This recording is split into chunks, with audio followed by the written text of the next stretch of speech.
E vamos a mais um vídeo de história falando agora da Revolução Russa e da ascensão política de Joseph Stalin e da instauração do stalinismo.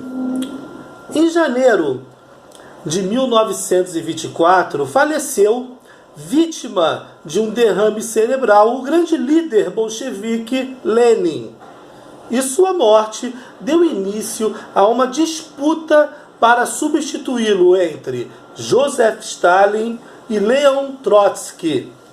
Ambos foram destacados líderes ao longo do processo revolucionário, com Stalin vindo da militância de base e subindo na hierarquia do partido, até finalmente ser nomeado secretário-geral do Partido Comunista da União Soviética. E Leon Trotsky, por outro lado, um intelectual, que era uma liderança bolchevique importante no processo revolucionário de 17 e que se destacou na Guerra Civil como comandante do Exército Vermelho. Nessa disputa, Stalin conseguiu impor o seu poder com amplo apoio do Partido Comunista Soviético.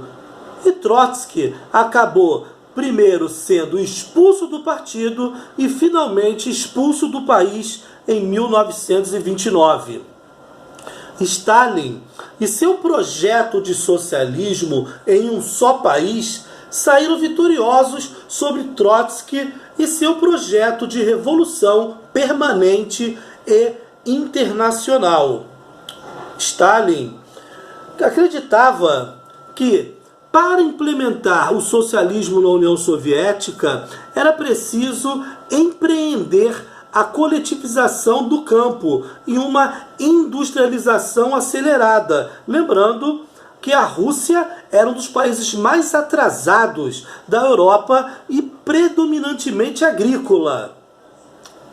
Em 1929, o governo soviético implantou o primeiro plano quinquenal, que significava a coletivização das terras e a eliminação dos pequenos proprietários, os chamados kulaks, que foram obrigados a entregar as suas terras para que fossem coletivizadas e transformadas em cooperativas agrícolas, as kolkhozes, ou em fazendas estatais, as sovkhozes. Os camponeses se revoltaram por perderem suas terras e serem forçados a trabalhar nas fazendas do Estado e mataram parte do gado bovino, do rebanho de carneiros e de cabras. Como punição, milhares de camponeses foram enviados para as regiões geladas da Sibéria.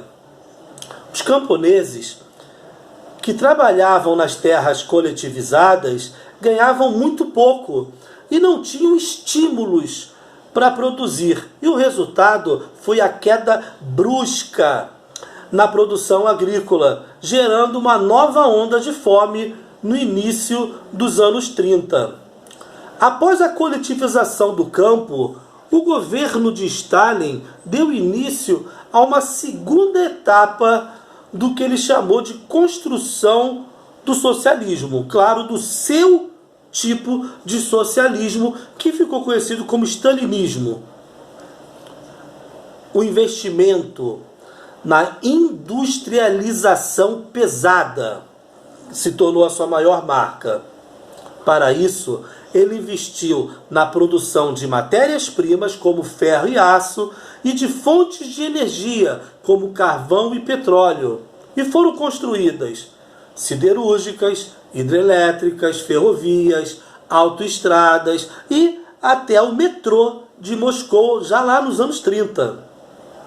O financiamento para a industrialização veio dos impostos, principalmente sobre os camponeses, que já eram paupérrimos, e da venda de bens primários, como o trigo, mesmo com a população tendo dificuldades em adquirir gêneros alimentícios.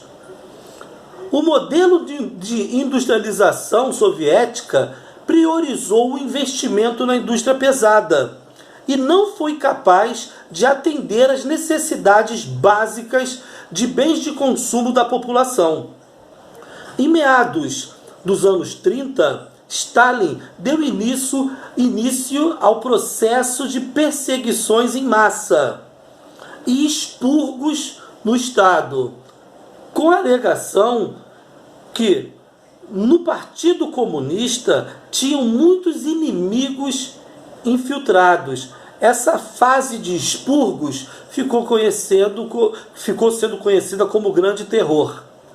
Os expurgos stalinistas voltaram-se para líderes bolcheviques de 1917, que foram perseguidos, que foram torturados para admitirem crimes que não tinham sido cometidos. Foram utilizadas técnicas para apagarem suas imagens e nomes da história. Mas não só sobre eles caiu os expurgos stalinistas.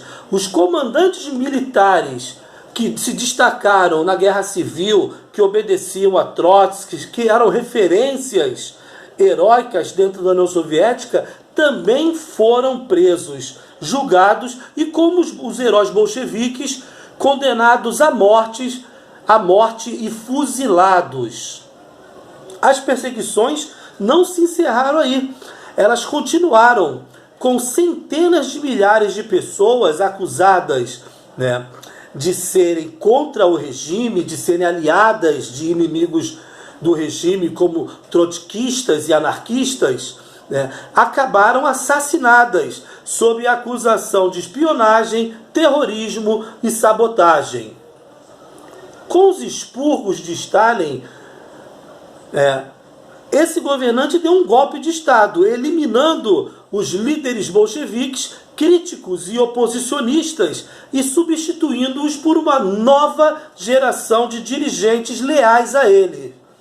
A ação repressiva do Estado, os campos de concentração, a vigilância da polícia política aos supostos opositores e inimigos do regime, e a propaganda de Estado que enaltecia a imagem, a figura de Stalin, tornaram-se característicos desse regime soviético. Mas o stalinismo ele não pode ser explicado somente pelo seu autoritarismo, pois o Estado soviético assegurou condições mínimas de habitação, educação, assistência médica e alimentação para a população, além da óbvia geração de empregos.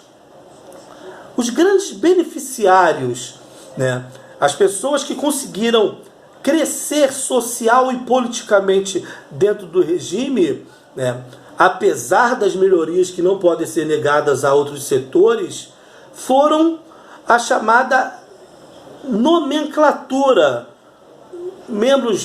líderes do Partido Comunista, a alta oficialidade das Forças Armadas, os dirigentes das estatais. Essas pessoas acabaram se beneficiando muito nesse regime. O sucesso e a longevidade do stalinismo e do seu modelo de socialismo reside em 3 fatores: o terror do Estado e a eliminação das oposições, o desenvolvimento econômico e industrial e a ascensão social de milhões de pessoas beneficiadas pelas políticas públicas.